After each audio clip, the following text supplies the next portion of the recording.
Good morning, good afternoon, or good evening. Welcome to this webinar. I'm Toni SCHOENENBERGER. I'm the Executive Chairman of STARS. STARS is a global platform for dialogue to discuss developments which will impact the society as a whole, but also our businesses in the next couple of years. In this context, I'm pleased to inform you about the STAR study tour to China, to Shenzhen and Guangzhou, the two innovation centers in China. This will be end of June and beginning of July of 2025. We are going to visit global champions such as BYD and Huawei, but also unicorns and startups, spin-offs in Guangdong province. 25 business leaders have already registered, but we have 5 seats left. Please visit our website for more information. Now, no doubt, geopolitical and geoeconomic intelligence is a must for any business leader. So today, we are continuing the webinar series on India.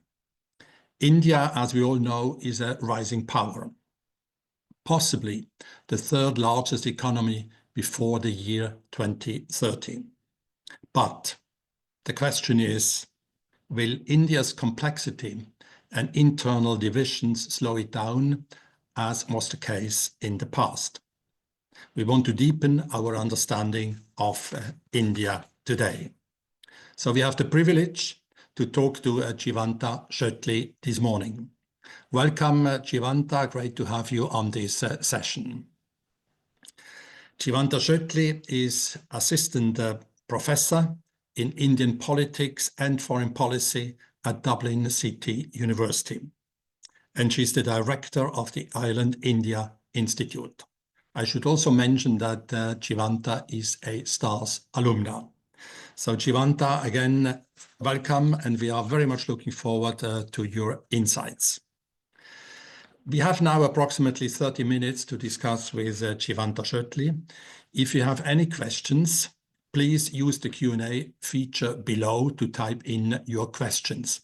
And I recommend to you to do it as quickly as possible. So let's start, and I have the privilege to ask a few questions right at the beginning. There is a huge potential, obviously, looking at the Indian economy. We all know that, reading the papers, etc. Largest population, size of the market, huge pool of talents in IT, etc. So, as I said before, India could really become the third largest economy before 2030. But the question is, what are the domestic challenges? So thank you very much for this opportunity to interact and engage. And thank you for putting the focus also on India. I mean, as you said, India's complexity is probably something you experience as soon as you arrive in the country, because it hits you immediately, I think, in terms of the diversity, in terms of the complexity of bureaucracy that I often read as a complaint that a lot of people have when wanting to start business. In terms of the elections, I mean, that is a critique that's often made, that Indian politicians are always in election mode. So is there a problem of short-term thinking as opposed to long-term planning? And that's the nature of the system, because it's a country with 28 states and 8 union territories. So there is always going to be an election. There is a question of whether to create the timing in a way that it's all happening at the same time. But so, I mean, my point is that you definitely experience and witness complexity firsthand.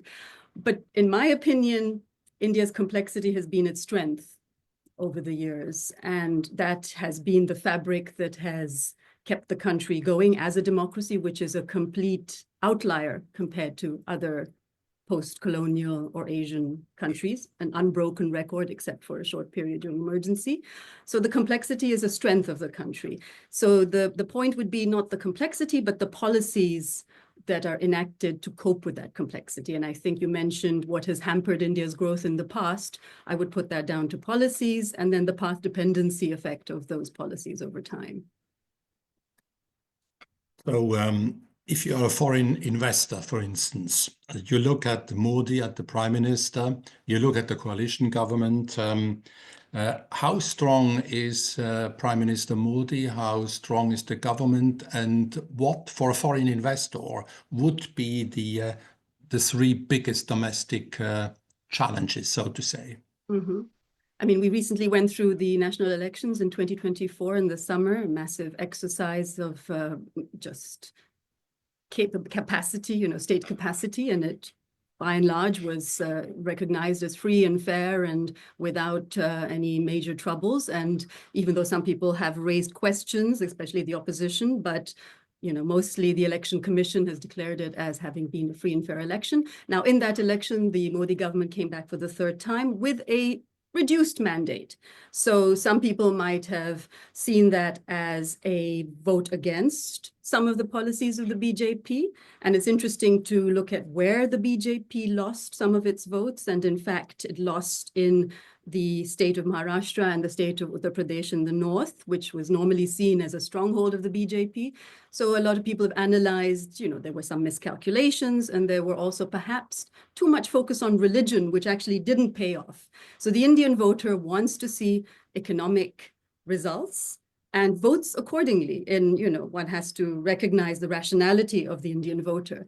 So anyway, the government came back with a reduced majority, not the massive majority they were projecting, which means they have to run with coalition partners, which is not a bad thing. The two coalition partners they've selected, a Southern party and a party in Bihar, are also pro-growth.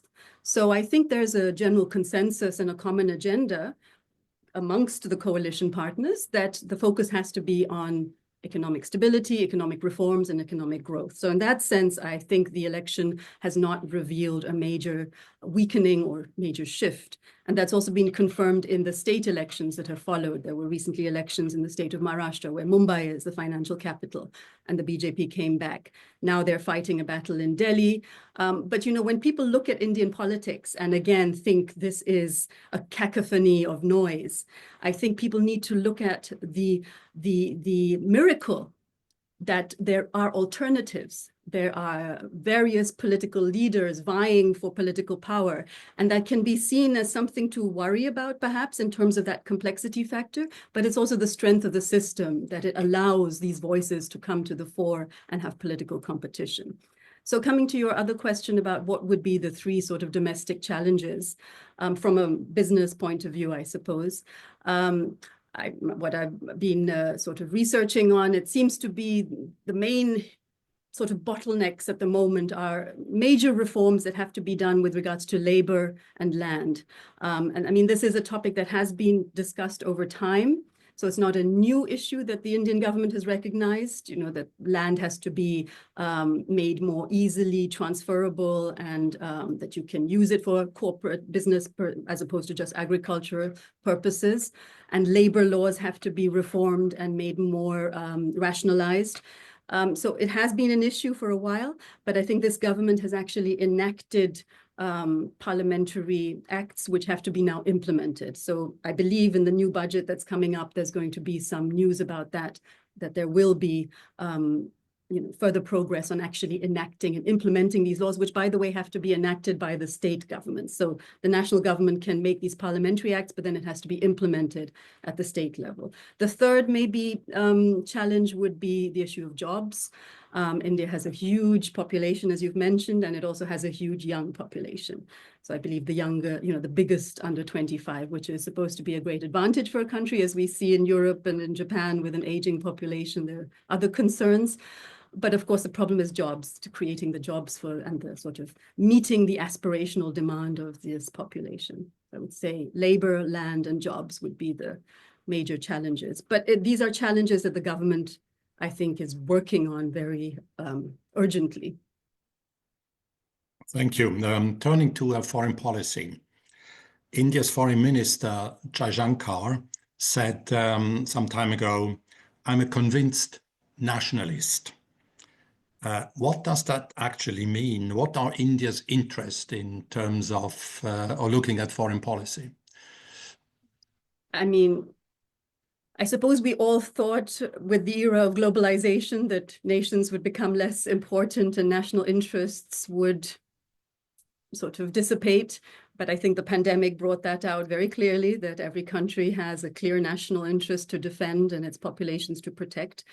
And I feel in every European country, the state is back with a major force. And with the state comes the question of the nation. So I think the issue of nationalism and national interest is now a global question, and all global leaders have to be nationalists. Now, maybe the difference between the European context and the Indian context is what the meaning of nationalism means. I think in the Indian context, I think Dr. Jaishankar and his peers would argue that they represent the nationalist freedom struggles, thinking that, you know, India had to fight for its independence and establish itself as a new nation state. So nationalism in India doesn't have that necessarily negative connotation. It's a different question if we want to talk about Hindu nationalism in that term, which again is problematic because people don't use it to describe, you know, Muslim or Christian nationalism, but it's become a term to say that the Indian government is Hindu nationalist. But anyway, so nationalism as a term, I think, has a particular meaning in the Indian context, and I think it wouldn't be surprising that he portrays himself as such. In terms of India's national interests, I mean, clearly, I think security and securing the borders is a major issue for India, with two big problematic neighbors being Pakistan and China. I mean, everyone has a difficult relationship or a complicated relationship with China, and India actually has a border with China, which is disputed. So it's a very tricky problem. So security is obviously an issue. Then I think the other major national interest is delivering growth. I think the Indian government really knows that this is a 20-year opportunity that India has in terms of its population, in terms of before the world moves on perhaps to a completely automated reality. This is the opportunity to create jobs. So I think that 20-year window is clearly in people's minds. And the third, maybe national interest, is to influence and change a bit the international system in India's favor. You know, that's also part of the agenda of the foreign policy establishment. Yeah, I think we should probably also talk about the BRICS, you know. Why is India actually part of it, as China seems to be the leader of the BRICS? That's a good question. And I think I get the feeling, because I've been now teaching Indian foreign policy for a while, and as we were chatting before, now there is quite a big interest in India. But I feel there's an interest in India which always comes with a little bit of a skepticism or questioning. And I think that's part of the track record that India has had in terms of its foreign policy. I mean, when it comes to trade, India is often seen as the country that is a tough negotiator and kind of is the naysayer. In foreign policy, it's often seen as the country that doesn't want to commit which side it's truly aligned with. And of course, it's had a policy of non-alignment and now multi-alignment.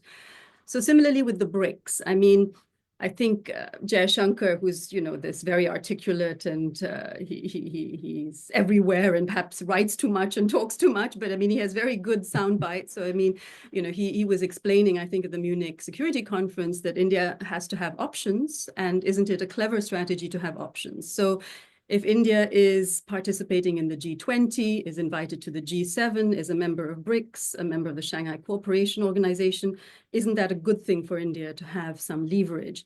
Of course, it might look like India is playing second fiddle to the Chinese in the BRICS, but I think, you know, it's good that it's there to sort of sometimes act as a slight kind of check. I mean, China was not able to get Pakistan into the BRICS, which I think was India's doing.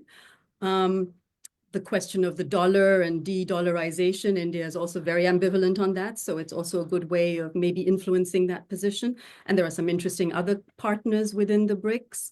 And it also provides an opportunity for meeting on the sidelines, as happened with Xi Jinping and Narendra Modi last year. So I think it serves to keep options open.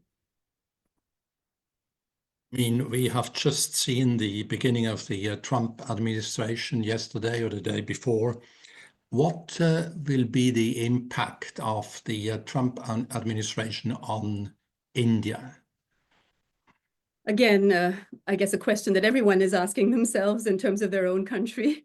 And I suppose the essence of Trump is that unpredictability. But what is interesting, what I've just been reading really in the last 1 or 2 days, is India is reacting to this issue of the illegal immigration problem. So it's offering to repatriate some thousand Indians. I mean, it's a small drop in the ocean. Indians are apparently the biggest group of illegal immigrants, or one of the biggest groups in the United States. So they're trying to sort of appease or preempt some of Trump's positions. I believe they've also said they will buy American oil. I think they've already had a Quad get together. India is expecting Trump in India. The Secretary of State already met Jaishankar, who was there for the inauguration. So I think India is sort of cautiously positive because they've dealt with Trump and had a more or less good experience of dealing with the Trump administration. But of course, all the uncertainties regarding tariffs and the policy with regards to China. So I think, the China dilemma or conundrum is something that everyone is preparing or hedging for. So, I mean, India has to both prepare for the possibility that Trump engages with China or totally escalates the trade war with China. So we are seeing actually a new world, maybe we will see a kind of a multipolar world. We see the growing significance of the global South. Again, what role will India play in this new emerging context? I mean, the global South is a trendy term, and it's sort of emerged over the last few years. And I think India has embraced that term. It's organized various events, I believe, the Voice of the Global South, where it's kind of projected itself as an interlocutor or as a representative of the Global South. And I mean, I don't think that's just for show. I mean, India has a legacy of being part of the Afro-Asian Solidarity movement, of representing colonial struggles. So, I mean, it has credibility in that group of nations, also as part of the non-alignment movement. And I guess it's also a way of trying to create a wedge with regards to China, because China is the biggest lender in the world at the moment. So it's extremely influential amongst developing countries. India can't compete in any way on that level, but it can maybe claim that China is not part of the global South and India is. So in that sense, for India, maybe that provides an opening. And I mean, in terms of multipolarity, I think India is very keen on reforms of the United Nations Security Council. It's very happy to be invited to the G7, but it also wants to change the international order in its favor, and that has to happen in Asia. So if we don't have a multipolar Asia, we won't have a multipolar international system. So, I mean, for India, it's crucial to establish itself as potentially another pole within the Asian regional order. Now, maybe looking at the South Asia region, we see quite a lot of instabilities. I mean, just looking at maybe Bangladesh, Myanmar, etc., Pakistan maybe. Now, India's policy regarding these developments, including also the emergence of China in the Indian Ocean, how do you look at the South Asia region as a whole? I think if one teaches Indian foreign policy and Indian politics, the region is perhaps one of the least successful or saddest stories of India's rise and India's international engagement. And I don't think it's because India hasn't tried in terms of its policies to engage. I mean, they had a policy, I think, during the early 2000s called Neighborhood First, that India has to foster greater integration. I mean, South Asia continues to be the least integrated region, so that doesn't help for the region to grow, although it is still one of the fastest growing regions in the world in terms of economic growth. But it seems to grow at sort of cross purposes to each other. And in terms of logistics and infrastructure, which India is investing in hugely, it would benefit and it would benefit other countries, and India would benefit from so much greater trade integration with its neighbors. Now, some people say the region is constructed in a way that makes it difficult. You could compare it with Southeast Asia, with Indonesia as the sort of natural hegemon. But Indonesia had a different story and kind of took a backseat, whereas India has been the major political and economic power of the region, and then it's bordered by all the others. So it has a kind of complicated geographical construct, which makes, it has problems simultaneously with all its neighbors, and then the sort of cross-ethnic issues. So I think it's a difficult neighborhood, and India also went through a phase of saying neighborhood first, and then forget about the neighborhood. Let's look beyond. Let's look to Southeast Asia, to West Asia, and to the Indo-Pacific. So to some extent, relegating South Asia to second priority. But then, of course, with China's role, I think that's been a wake-up call that India can't afford to lose leverage with its neighbors. So I think there have been various adjustments. I mean, the issues with Bangladesh are a recent development, which have made things very complicated with regards to Sheikh Hasina, the sort of deposed leader, being in India, and whether India will repatriate her, as Bangladesh demands, is a very tricky issue. But then the relationship with Sri Lanka kind of oscillates, or Maldives seemed to be very bad after the election, that it was pro-China, and now it's become a bit more of a bad. So, these smaller countries have an interest in balancing and extracting as much as they can from India and China. I think the other interesting development is perhaps India's talks now with Afghanistan, that they are suddenly willing to talk with the regime there, and openly so, which reflects a deteriorating relationship between Afghanistan and Pakistan. So, I mean, the equations and the dynamics of the region, I think, are very complicated. And they don't necessarily affect India's own economic growth story, but it's sort of tragic, and it's missed opportunity that there aren't better relations in the neighborhood. Now, listening to you, very interesting. We have the real context now. Now, question, what is your advice for foreign companies, foreign businesses to enter the Indian market, or if they are already in India, what to do in the next couple of years? I mean, I suppose it depends the sector you're in. Again, from what I'm reading, or when I'm in India, there still feels to be a exuberancy in the system. People are optimistic. So consumers, of course, I think the figures recently have showed perhaps a slowing of growth, maybe slight shift in confidence of both business and consumers. But I mean, overall, spending power and spending capacity, I'm talking about the city, actually, mainly. I can't talk so much about the lower tier cities and the rural sector, although, again, the data suggests that there is also a boom in the rural demand population.